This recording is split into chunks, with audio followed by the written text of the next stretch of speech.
በስመ አብ ወወልድ ወመንፈስ ቅዱስ አሐዱ አምላክ አሜን። ይህንን መልእክት የምትሰሙ ሁላችሁም በያላችሁበት ሰላም እግዚአብሔር ይብዛላችሁ። የሰላም አምላክ ባለብዙ ምሕረት የሆነው ልዑል እግዚአብሔር ይህችን ዕለትና ሰዓት በእያንዳንዳችን ዕድሜ ላይ ስለጨመረልን ክብርና ምስጋና ለእርሱ ይሁን።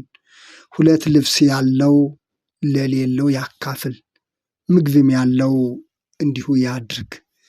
የሉቃስ ወንጌል ምዕራፍ 3 ቁጥር 11 የመጥምቁ ዮሐንስ ስብከት ነው። በዚህ ቃል ጥቂት ደቂቃዎችን ብቻ አብረን እንቆያለን። መልእክቱ ለሌሎችም እንዲደርስ ላይክና ሼር በማድረግ እንድትጀምሩ፣ ሰብስክራይብ ያላደረጋችሁም ሰብስክራይብ በማድረግ እንድትጀምሩ እንደተለመደው አሳስባለሁኝ። ሁለት ልብስ ያለው ለሌለው ያካፍል፣ ምግብም ያለው እንዲሁ ያድርግ። መጥምቁ ዮሐንስ ብዙ ሰው ወደ እርሱ እየመጣ የንስሐን ጥምቀት እየተጠመቀ ምን እናድርግ እያለ በሚጠይቅበት ሰዓት የተናገረው ቃል ነው። እንግዲህ በንስሐ ወደ እግዚአብሔር የሚመለስ ሰው ስለ መንፈሳዊ ነገሮች መጠየቁ የግድ ይለዋል። አንድ ሰው ወደ እግዚአብሔር እየቀረበ በመጣ ቁጥር፣ የንስሐን ሕይወት እየተለማመደ በመጣ ቁጥር ፈጣሪውን ማሰብ፣ ፈጣሪውን ማምለክ፣ የፈጣሪውን ነገር ማሰላሰል ሲጀምር ስለ መንፈሳዊ ሕይወቱ መጠየቅ የሚገባውን ነገር ሁሉ መጠየቁ የግድ ነው። ስለዚህ ብዙ ሰዎች የንስሐን ጥምቀት እየተጠመቁ ወደ መጥምቁ ዮሐንስ እየቀረቡ ጥያቄዎችን ያነሱ ነበር። ስለዚህ ቀራጮች ወይም ግብር ሰብሳቢዎች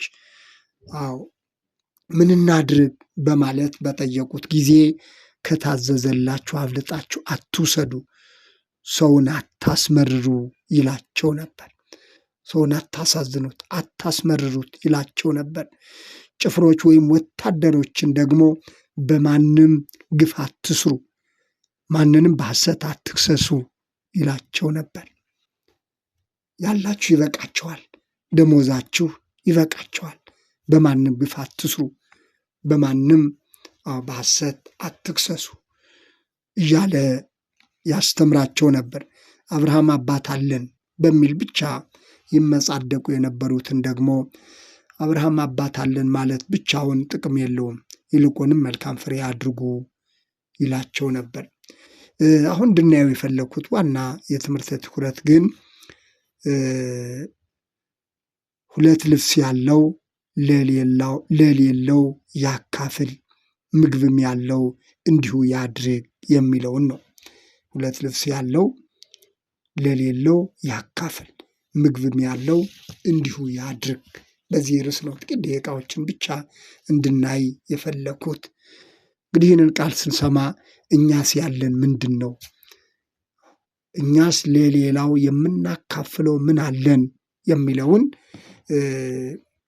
እግረ መንገዳችንን እንድናስታውሰው እፈልጋለሁኝ። እግዚአብሔር በመጽሐፍ ቅዱስ የተናገረው ትልቁ ነገር ድሆችን የሚመለከት ለድሆች የሚራራ አምላክ መሆኑ ነው። ለፍጥረት ሁሉ ይራራል፣ ለሰው ልጅ ብቻ አይደለም። ይልቁንም ደግሞ ያላቸው ለሌላቸው እንዲያካፍሉ፣ ድሆችን እንዲያስቡ እግዚአብሔር በቃሉ የተናገረው ነገር አለ።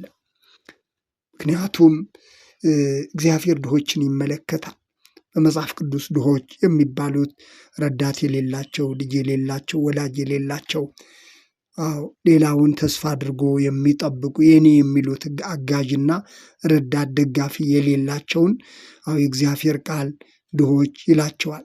በኦሪት ዘዳግም ምዕራፍ 15 ቁጥር 7 ጀምሮ እንደዚህ ይላል።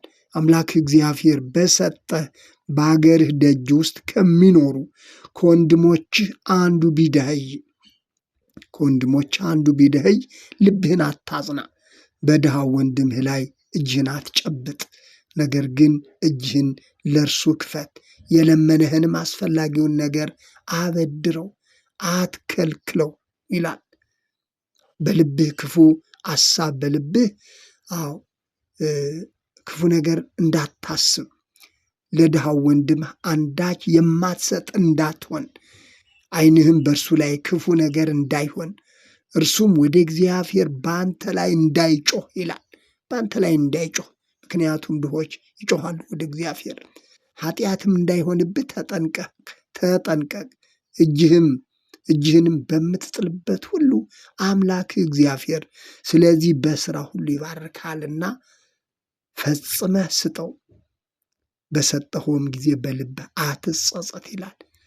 እግዚአብሔር ይባርካል፣ በስራ ይባርካልና ስጠው፣ በሰጠው ነገር ደግሞ አትጸጸት። ድሆች በምድር ላይ አያልቁምና፣ ስለዚህ እኔ በአገር ውስጥ ላለው ድሃ ለተቸገረውም ወንድምህ እጅህን ትከፍታለህ ብዬ አዝሃለሁ ይላል። ስለዚህ ይህ ቃል የእግዚአብሔር ቃል የእግዚአብሔር ትእዛዝ ነው። በአዲስ ኪዳን ድሆች የሚረዱበት በተለይ በሐዋርያት ዘመን ሐዋርያት በመጀመሪያዊቱ ቤተ ክርስቲያን በሐዋርያት ዘመን ድሆች የሚረዱበት የራሱ የሆነ አሰራር እንደነበረ የሐዋርያት ሥራ ምዕራፍ 6 ላይ የተገለጸ ታሪክ አለ። ትንቢተ ኢሳይያስ ምዕራፍ 58 ቁጥር 7 ላይ እንጀራንስ ለተራበ ትቆርስ ዘንድ ስደተኞች ድሆችን ወደ ቤት ታገባ ዘንድ የተራቆተውንስ ብታይ ታለብሰው ዘንድ ከሥጋ ዘመዶች እንዳትሸሸግ አይደለምን ይላል። እንዳትሸሸግ አይደለምን? የተራበውን ባየህ ጊዜ፣ የተራቆተውን ባየህ ጊዜ ታለብሰው ዘንድ እንጀራ ትቆርስ ዘንድ ከሥጋ ዘመዶች እንዳትሸሸግ አይደለምን ይላል ትንቢተ ኢሳይያስ ምዕራፍ 58 ቁጥር 7 ላይ። እነዚህ ሁሉ ያለው ለሌለው ማካፈልን የሚያስረዱ ናቸው ወገኖች። ጠቢቡ ሰሎሞን ለድሃ ምሕረትን የሚያደርግ እግዚአብሔርን ፈጣሪውን ያከብራል ይላል። ለድሃ ምሕረትን የሚያደርግ ፈጣሪውን ያከብራል፣ በድሃ ላይ የሚጨክን ደግሞ ፈጣሪውን ይሰድባል ነው የሚለው መጽሐፈ ምሳሌ ምዕራፍ 14 ቁጥር 31 ላይ። ጌታችን ኢየሱስ ክርስቶስ በሉቃስ ወንጌል ምዕራፍ 14 ቁጥር 31 ላይ እንደተገለጸው መድኃኒታችን ኢየሱስ ክርስቶስ ሲያስተምር ግብዣ ባደረክ ጊዜ ድሆችንና ጉንድሾችን፣ አንካሶችን፣ ዕውሮችን ጥራ፣ የሚመልሱት ብድራት የላቸውምና ብፁዕ ነህ ይላል። በጻድቃን ትንሣኤ ይመለስልሃል። ሉቃስ ወንጌል ምዕራፍ 14 ቁጥር 13 እና 14 ላይ በጻድቃን ትንሣኤ ይመለስልሃልና። ትናንት ያነሳነው አንድ ርዕሰ ጉዳይ ነበር።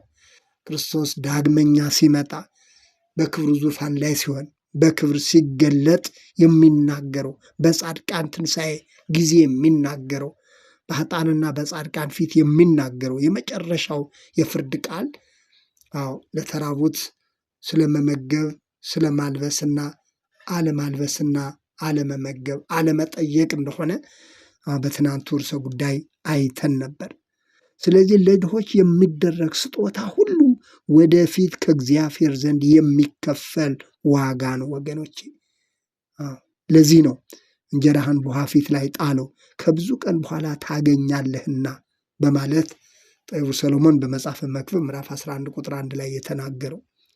እንጀራህን አለ በውኃ ፊት ላይ ጣለው ከብዙ ቀን በኋላ ታገኛለህ። ውኃ ላይ የወደቀ ወራጅ ወንዝ ላይ የወደቀ ነገር የት እንደሚሄድ አይታወቅም። ነገር ግን ከብዙ ቀን በኋላ ታገኘዋለህ። እንዲሁም የሚቀር ነገር አይደለም፣ ዋጋችንን የምንቀበልበት መሆኑን። ስለዚህ ድሃን መርዳት ወደፊት ከእግዚአብሔር ዘንድ የምንቀበለው ዋጋ እንደሆነ፣ እንዲያውም ድሃን መርዳት ለእግዚአብሔር እንደማበደር ነው ይላል የእግዚአብሔር ቃል።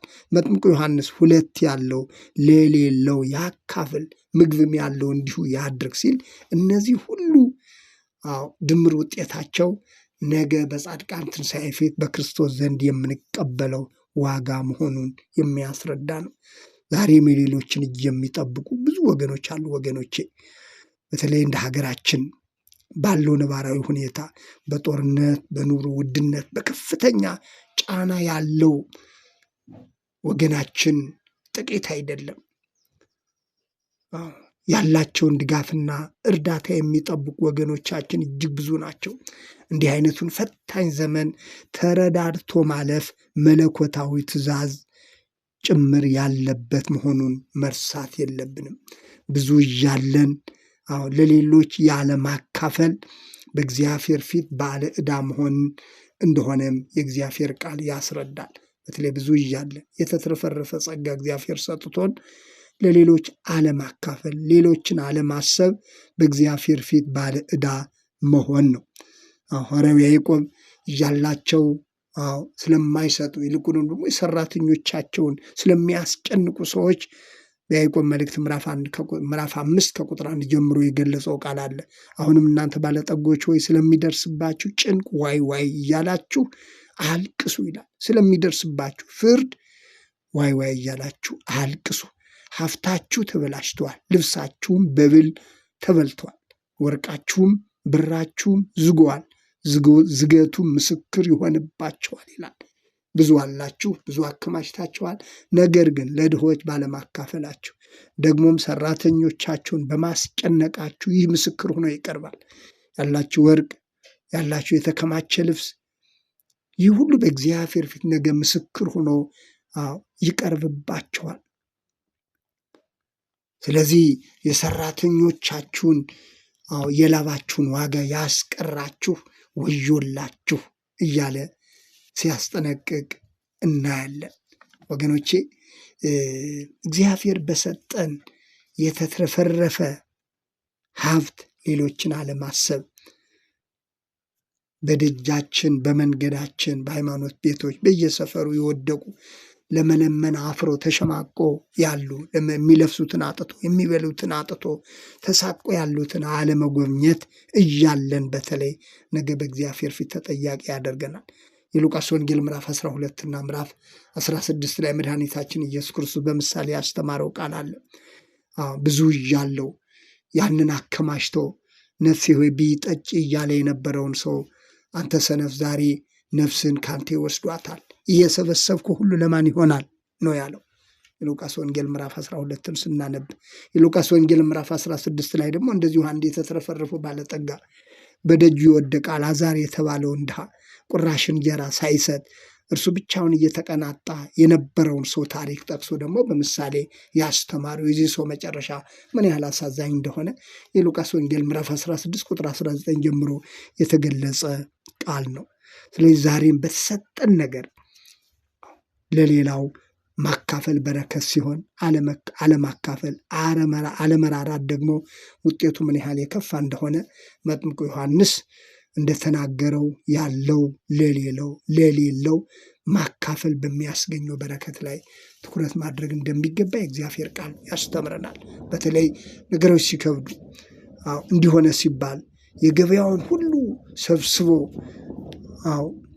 የሚያከማቹ ብዙ ሰዎች ያሉባት ምድር ደግሞ የዕለት እንጀራ አጥቶ ደግሞ የዕለት እንጀራ ከሌላ ሰው የሚጠብቁ ደግሞ ብዙ ሰዎች በምድራችን እንዳሉ ይታወቃልና ስለዚህ በተለይ ይህንን አስጨናቂ ዘመን፣ ይህንን ፈታኝ ዘመን ከትራንስፖርት ጀምሮ የዕለት እንጀራ ለማግኘት የሚጨነቁ ብዙ ወገኖቻችንን ማሰብ ክርስቶስ ሲገለጥ ዋጋችንን የምንቀበልበት በምድርም የምንባረክበት መንፈሳዊ ጸጋ ነውና መጥምቁ ዮሐንስ እንደተናገረው 2 ልብስ ያለው ለሌለው ያካፍል፣ ምግብም ያለው እንዲሁ ያድርግ በማለት እንዳስተማረው ይህንን ቃል በልባችን እንድናስቀምጥ እግዚአብሔር ሁላችንንም ይርዳን። ይቆየን።